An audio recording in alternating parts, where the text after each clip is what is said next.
बाबा तेरी मुरली दिल ले गई, उतरी जो दिल में वो धीरे धीरे, पावन हुआ रे मैं धीरे धीरे।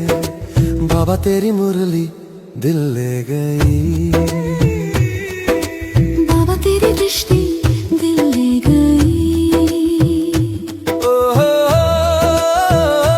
ला ला ला।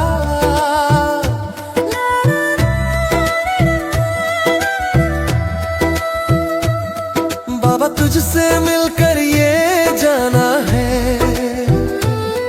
होता क्यों दिल ये दीवाना है।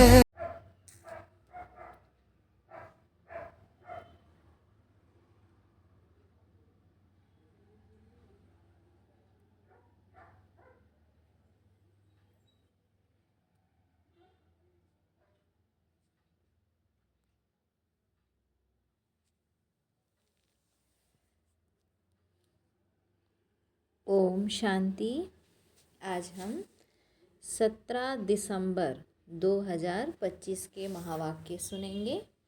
प्रातः मुरली ओम शांति बाप दादा मधुबन। आज प्यारे मीठे शिव बाबा बोले, मीठे बच्चे तुम्हें मनसा वाचा कर्मणा, तुम्हें मनसा वाचा कर्मणा बहुत बहुत खुशी में रहना है, सबको खुश करना है, किसी को भी दुख नहीं देना है। हाँ, बाबा कहते मीठे बच्चे तुम्हें मनसा वाचा कर्मणा बहुत बहुत खुशी में रहना है, सबको खुश करना है, किसी को भी दुख नहीं देना है। आज का प्रश्न है कि डबल अहिंसक बनने वाले बच्चों को कौन सा ध्यान रखना है। डबल अहिंसक बनने वाले बच्चों को कौन सा ध्यान रखना है।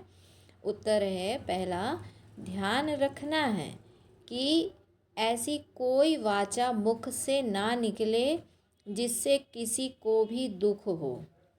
ऐसी कोई सी भी वाचा मुख से ना निकले जिससे किसी को भी दुख हो, क्योंकि वाचा से दुख देना भी हिंसा है। वाचा से दुख देना भी हिंसा है।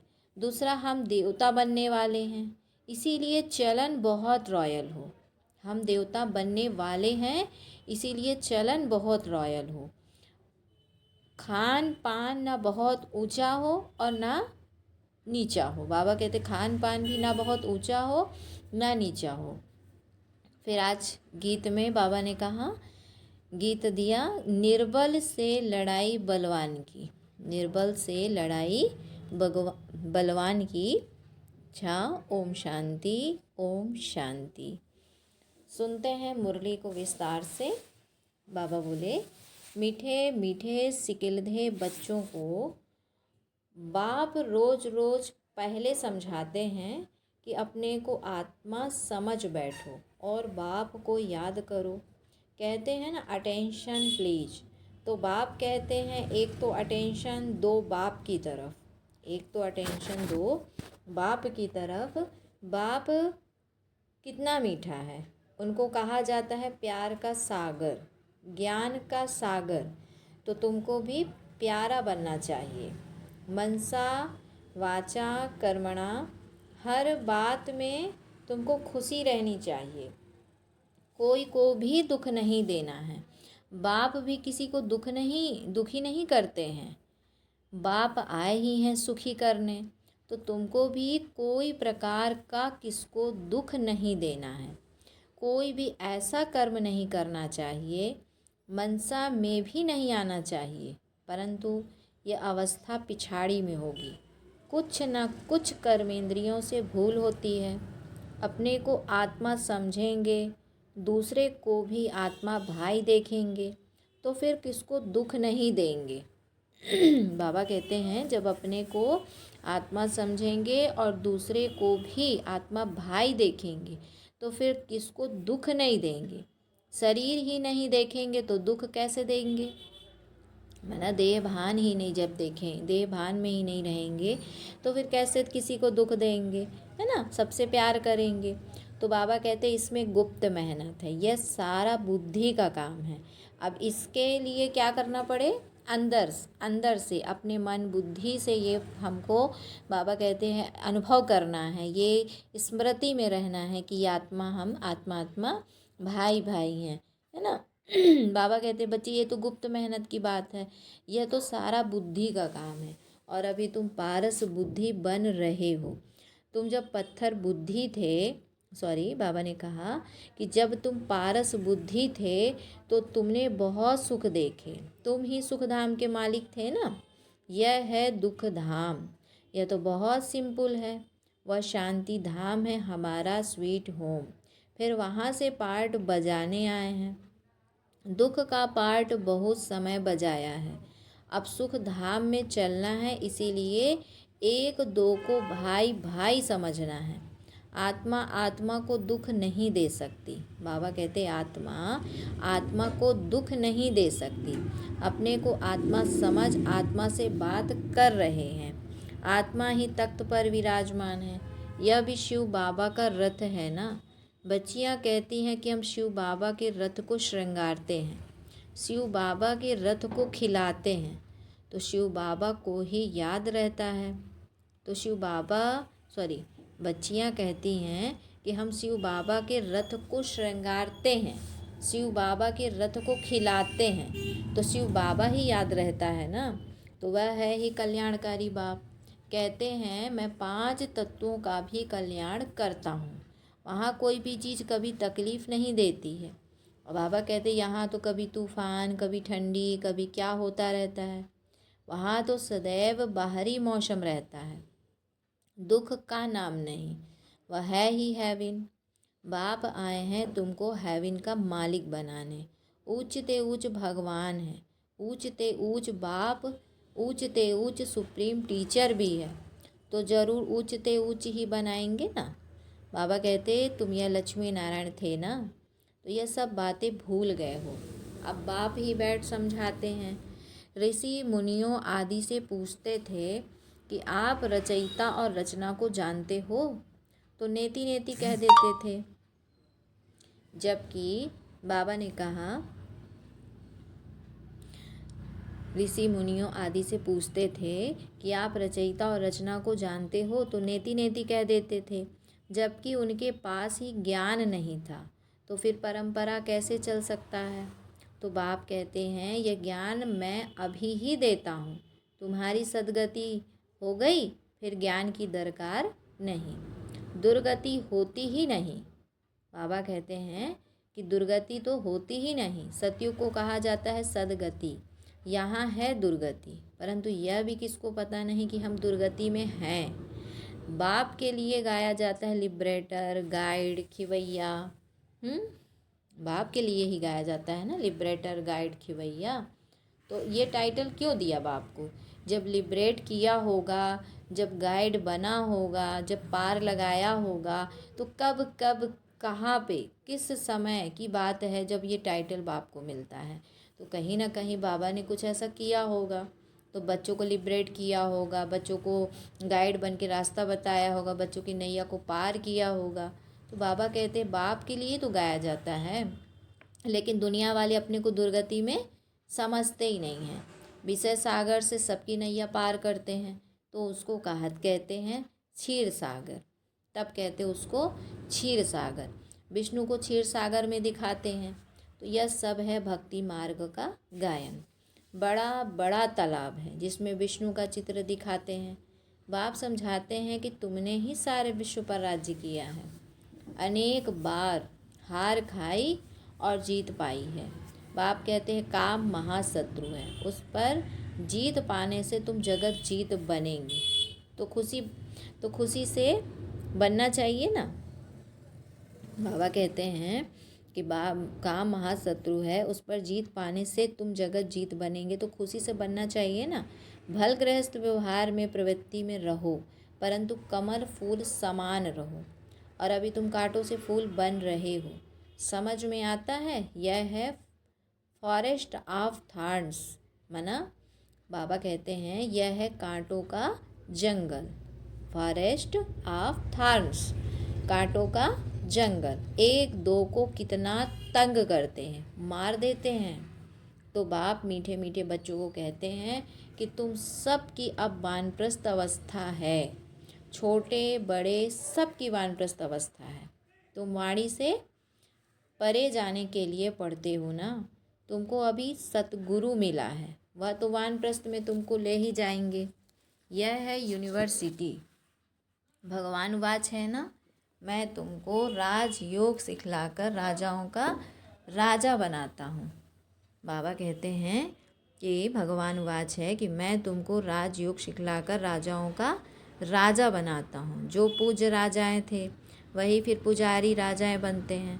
तो बाप कहते हैं बच्चे अच्छी रीति पुरुषार्थ करो, दैवी गुण धारण करो, भल खाओ पियो, श्रीनाथ द्वारे में जाओ, वहाँ घी के माल ढेर मिलते हैं, घी के कुएं ही बने हुए हैं।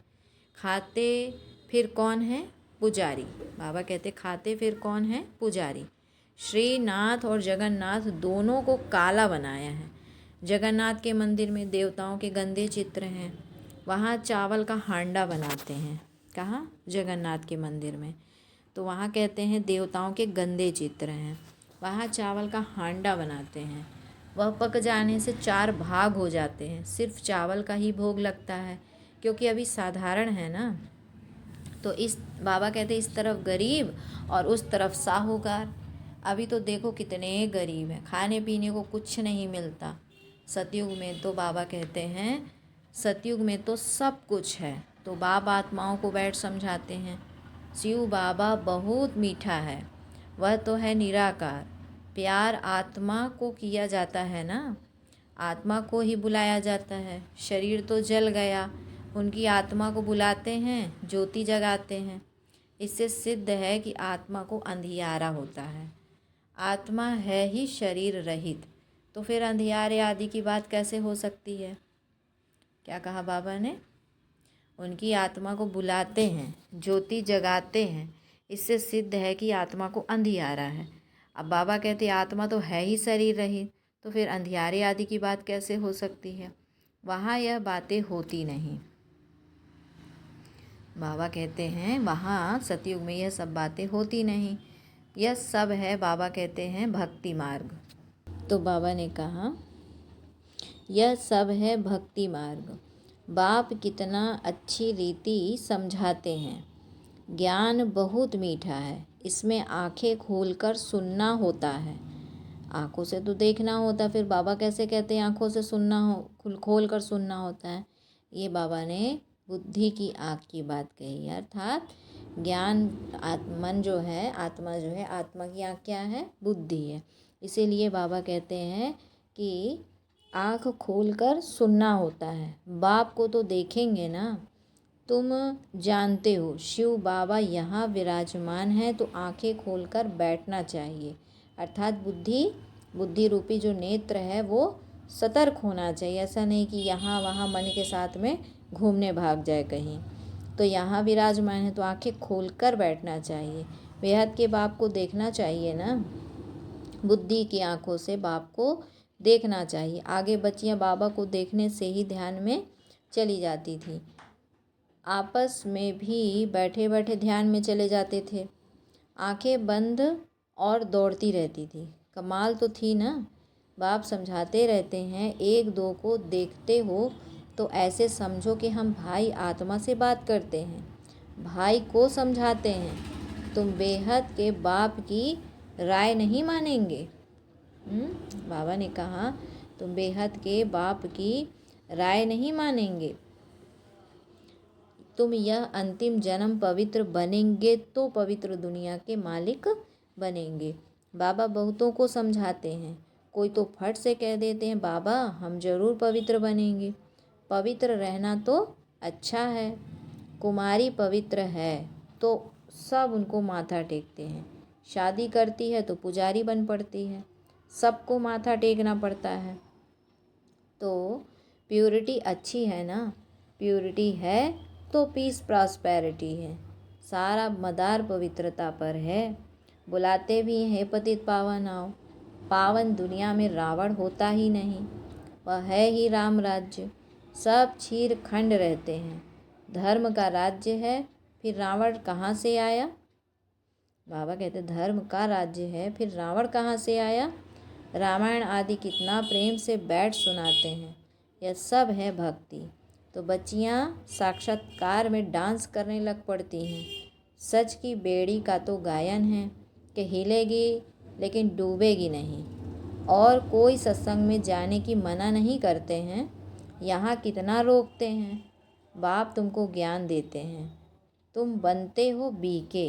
हैं, दूसरे जगह कहीं जाने के लिए नहीं मना करते कि बाप यहाँ तुमको जो ज्ञान देते तुम यहाँ क्या बनते हो? बीके।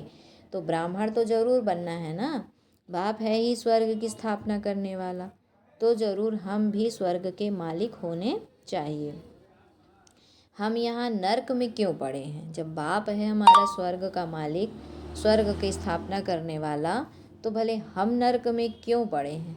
अभी समझ में आता है कि आगे हम पुजारी थे, अभी फिर पूज्य बनते हैं 21 जन्मों के लिए। 63 जन्म पुजारी बने, अभी फिर हम पूज्य स्वर्ग के मालिक बनेंगे। तो बाबा कहते यह है नर से नारायण बनने की नॉलेज। भगवान उवाच मैं तुमको राजाओं का राजा बनाता हूँ।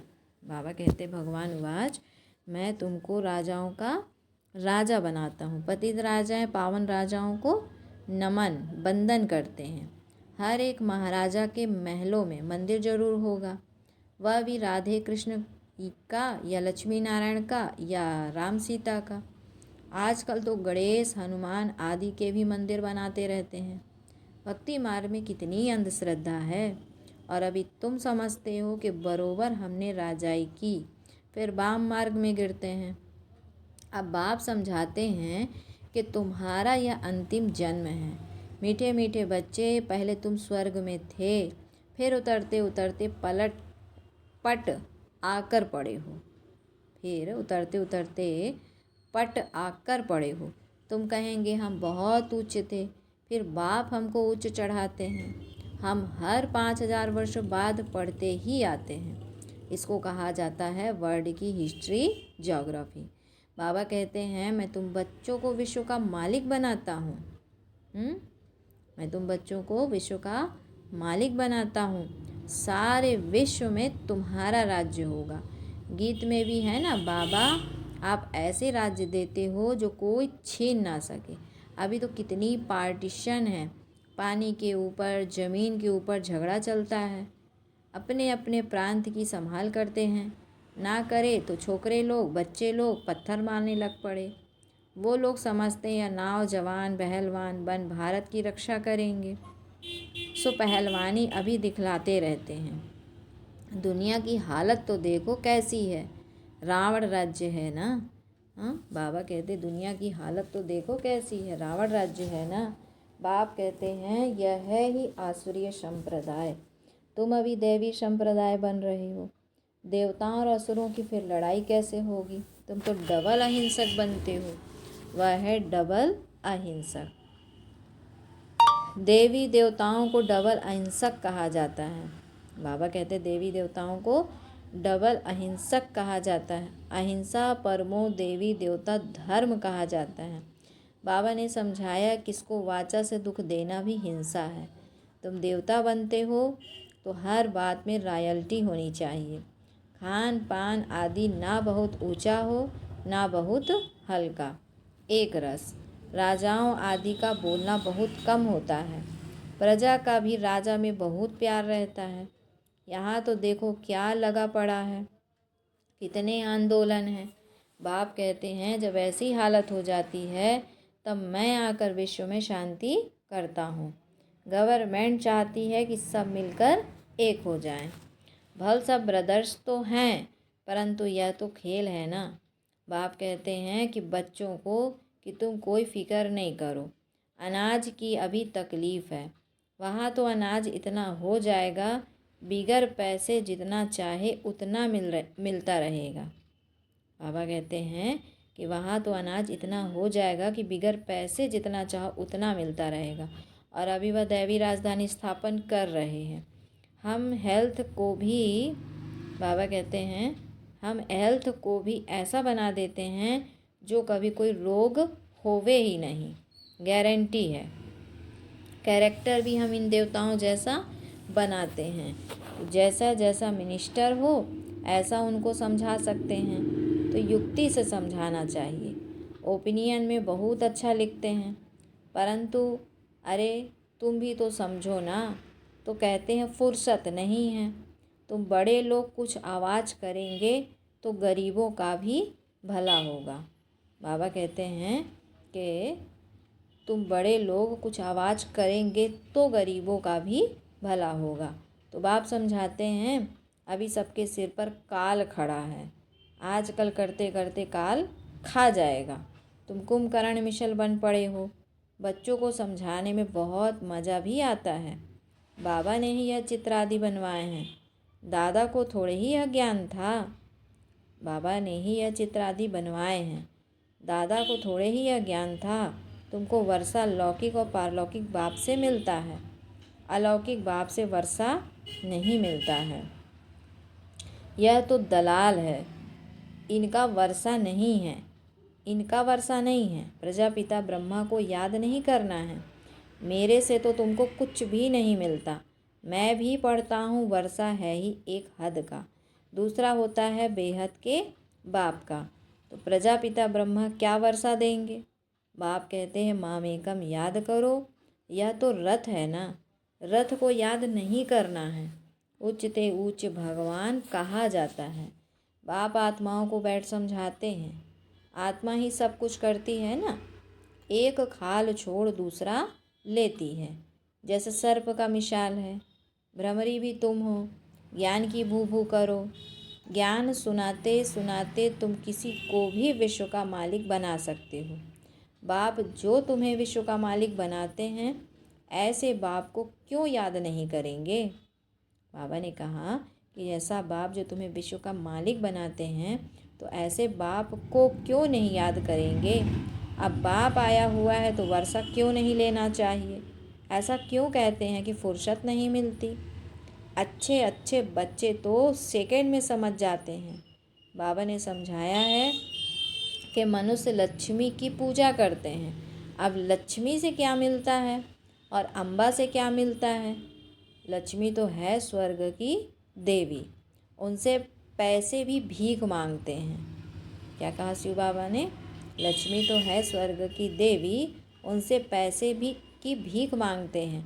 अम्बा तो विश्व का मालिक बनाती है, सब कामनाएं पूरी कर देती है। तो श्रीमत द्वारा सब कामनाएं पूरी हो जाती हैं। अच्छा, बाबा भी बच्चों को याद प्यार देते हैं। मीठे मीठे सिकिलधे बच्चों प्रति माता पिता बाप दादा का याद प्यार और गुड मॉर्निंग। रूहानी बाप की रूहानी बच्चों को नमस्ते। हम रूहानी बच्चों की रूहानी माता पिता बाप दादा को याद प्यार गुड मॉर्निंग और नमस्ते। फिर है धारणा के लिए मुख्य सार। बाबा बोले इन कर्मेंद्रियों से कोई भूल ना हो, इसके लिए मैं आत्मा हूँ या स्मृति पक्की करनी है। इन कर्मेंद्रियों से कोई भूल ना हो, इसके लिए मैं आत्मा हूँ या स्मृति पक्की करनी है। शरीर को नहीं देखना है, एक बाप की तरफ अटेंशन देना है। शरीर को नहीं देखना है, एक बाप की तरफ अटेंशन देना है। दूसरा बाबा बोले कि अभी वानप्रस्थ अवस्था है, इसलिए वाणी से परे जाने का पुरुषार्थ करना है। पवित्र जरूर बनना है। बुद्धि में रहे सच की नैया हिलेगी डूबेगी नहीं, इसलिए विघ्नों से घबराना नहीं है। बुद्धि में रहे कि सच की नैया हिलेगी डूबेगी नहीं, इसलिए विघ्नों से घबराना नहीं है। फिर बाबा बच्चों को वरदान देते हैं कि ड्रामा की नॉलेज से अचल स्थिति बनाने वाले प्रकृति व माया जीत भव। ड्रामा की नॉलेज से अचल स्थिति बनाने वाले प्रकृति व माया जीत भव। बाबा कहते हैं प्रकृति व माया द्वारा कैसा भी पेपर आए, लेकिन जरा भी हलचल ना हो। यह क्या, यह क्यों, यह क्वेश्चन भी उठा, जरा भी कोई समस्या वार करने वाली बन गई तो फेल हो जाएंगे। इसलिए कुछ भी हो, लेकिन अंदर से यह आवाज़ निकले कि वाह मीठा ड्रामा वाह, हाय क्या हुआ, यह संकल्प भी ना आए। वाह मीठा ड्रामा वाह, क्या हुआ, हाय क्या हुआ, यह संकल्प भी ना आए। ऐसी स्थिति हो जो कोई संकल्प में भी हलचल ना हो, सदा अचल अडोल स्थिति रहे, तब प्रकृति जीत व माया जीत का वरदान प्राप्त होगा। तब प्रकृति जीत व माया जीत का वरदान प्राप्त होगा। स्लोगन है, खुशखबरी सुनाकर खुशी दिलाना यही सबसे श्रेष्ठ कर्तव्य है। खुशखबरी सुनाकर खुशी दिलाना यही सबसे श्रेष्ठ कर्तव्य है। फिर अव्यक्त इशारे हैं कि महारथियों का पुरुषार्थ अभी विशेष इसी अभ्यास का है। अभी अभी कर्मयोगी, अभी अभी कर्मातीत स्टेज। पुरानी दुनिया में, पुराने अंतिम शरीर में किसी भी प्रकार की व्याधि अपनी श्रेष्ठ स्थिति को हलचल में न लाए। क्या बोला बाबा ने? पुरानी दुनिया में, पुराने अंतिम शरीर में किसी भी प्रकार की व्याधि अपनी श्रेष्ठ स्थिति को हलचल में न लाए। स्वचिंतन, ज्ञान चिंतन, शुभ चिंतक बनने का चिंतन ही चले, तब कहेंगे कर्मातीत स्थिति। स्वचिंतन, ज्ञान चिंतन, शुभ चिंतक बनने का चिंतन ही चले, तब कहेंगे कर्मातीत स्थिति। अच्छा, ओम शांति, ओम शांति। बाबा तेरी मुरली दिल ले गई, उतरी जो दिल में वो धीरे धीरे पावन हुआ रे मैं धीरे धीरे। बाबा तेरी मुरली दिल ले गई।